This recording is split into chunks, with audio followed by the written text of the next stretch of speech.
ব্যক্তিগত বিদ্যালয় এৰি চৰকাৰী বিদ্যালয়ৰ পিনে ধাৱমান হৈছে ৰঙিয়াৰ অধিকাংশ অভিভাৱক। 2025-26 বৰ্ষৰ নামভৰ্তিৰ বাবে এতিয়া হেতাও পৰা লাগিছে ৰাজ্যৰ এখন চৰকাৰী বিদ্যালয়ত। 180খন আসনৰ বাবে 600ৰো অধিক আবেদন আহিছে এই বিদ্যালয়খনত। ৰঙিয়া চহৰৰ মাজমজিয়াৰ ঐতিহাসিক ৰঙিয়া উচ্চতৰ মাধ্যমিক বিদ্যালয়ত দেখিবলৈ পোৱা গৈছে বৰ্তমান সময়ৰ বিৰল দৃশ্য। বিদ্যালয়ৰ শৈক্ষিক পৰিৱেশ তথা শিক্ষকসকলৰ কঠোৰ পৰিশ্ৰমৰ লগতে প্ৰধান শিক্ষকগৰাকীৰ শিক্ষাৰ প্ৰতি থকা বিশেষ আগ্ৰহে আকৰ্ষিত কৰিছে ৰঙিয়াৰ অভিভাৱকসকলক।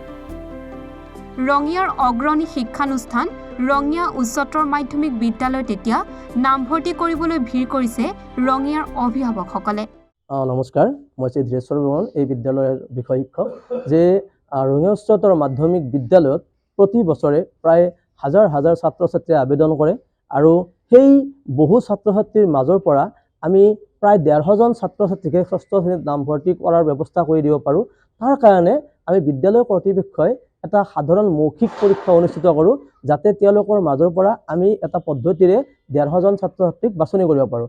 আৰু এইবেলিও প্ৰায় 700 ছাত্ৰ ছাত্ৰীয়ে ফৰ্ম আবেদন কৰিছে ইয়াত, আৰু তেওঁলোকৰ মাজৰ পৰা আমি 150জন ছাত্ৰ ছাত্ৰীক বাছনি কৰাৰ কাৰণে আজি এটা মৌখিক পৰীক্ষা অনুষ্ঠিত কৰিছোঁ। আপোনালোকে দেখিছে যে ৰঙিয়া উচ্চতৰ মাধ্যমিক বিদ্যালয়ৰ যিটো আজি পৰিৱেশ, যে এই ৰঙিয়া অঞ্চলত আমাৰ ৰঙিয়া মহকুমাত ইমানবোৰ ব্যক্তিগত অনুষ্ঠান, ইমানবোৰ চৰকাৰী অনুষ্ঠান থকাৰ পিছতো ৰঙিয়া উচ্চতৰ মাধ্যমিক বিদ্যালয়ত হাজাৰ হাজাৰ অভিভাৱকৰ যিটো আগ্ৰহ ইয়াত ছাত্ৰ ছাত্ৰীসকলক পঢ়োৱাৰ, সেই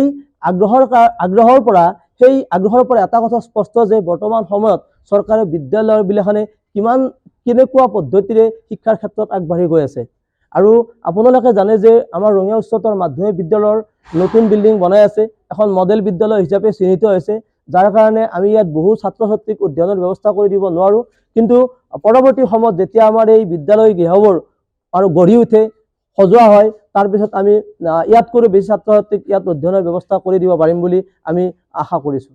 আমাৰ ৰঙিয়া উচ্চতৰ মাধ্যমিক বিদ্যালয়ৰ সন্মানীয় অধ্যক্ষ দীপক চন্দ্ৰ কলিতা, তেখেতৰ তৎপৰতাত, তেখেতৰ যিটো কৌশল, এই কৌশলৰ কাৰণে বিদ্যালয়খনৰ প্ৰতি মানুহৰ আগ্ৰহ দিনে দিনে বাঢ়ি গৈ আছে।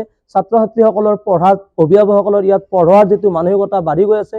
আৰু তেখেতে আমাৰ সন্মানীয় অধ্যক্ষই প্ৰায় প্ৰতিটো দিনে এটা নতুন ষ্ট্ৰেটেজি বনাই ছাত্ৰ ছাত্ৰীসকলৰ কেনেকৈ বিকাশ কৰিব পাৰি তাৰ ব্যৱস্থা কৰে। আৰু সেইকাৰণে চাগে ৰঙিয়া উচ্চতৰ মাধ্যমিক বিদ্যালয়ৰ প্ৰতি মানুহৰ, অভিভাৱকসকলৰ আগ্ৰহ দিনে দিনে বাঢ়ি গৈছে।